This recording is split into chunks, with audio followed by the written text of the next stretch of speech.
स्वागत छ हजुरहरूलाई मिठो फुड किचनमा। आज म अर्ग्यानिक फर्सीको मुन्टाको रेसिपी लिएर आएको छु। हजुरहरूलाई मेरो भिडियो मन पर्छ भने प्लिज सब्स्क्राइब गर्न नभुल्नुहोला। आउनुहोस् है त पकाउन सुरु गरौँ। सुरुमा कराईमा मैले तेल राखेर 5 फोरन एड गरिसके अनि अघि चप गरेर राखेको 2टा आलु 2टा खुर्सानी त्यो पनि एड गरेको छु। यसमा लसुन र प्याज नराख्दा नै तरकारी एकदम मिठो हुन्छ। यसलाई अब राम्रोसँग मिक्स गर्नु होला र यसमा चाहिने सरदमहरू, बेसार, जिरा मसला, नुन मैले सबै एड गरेको छु। सुरुमै एड गरेर फर्सी मुन्टा हाल्यो भने चाहिँ यसको स्वाद एकदमै मिठो हुन्छ।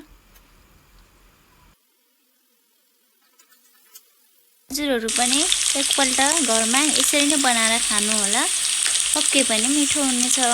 सबै फर्सी मुन्टालाई एकपल्ट राम्रोसँग मिक्स गर्नुहोस् र 2 मिनेट जति छोपेर पकाउनु पर्ने हुन्छ।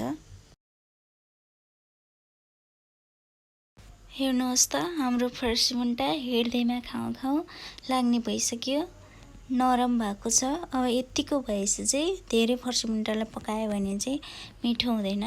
त्यही भएर अब ग्यास बन्द गरेर खानासँग सर्भ गरेर खान सक्नुहुन्छ। यस्तै रेसिपी र भिडियोको लागि please like, share and subscribe गर्न नभुल्नुहोला। Thank you for watching. Bye by.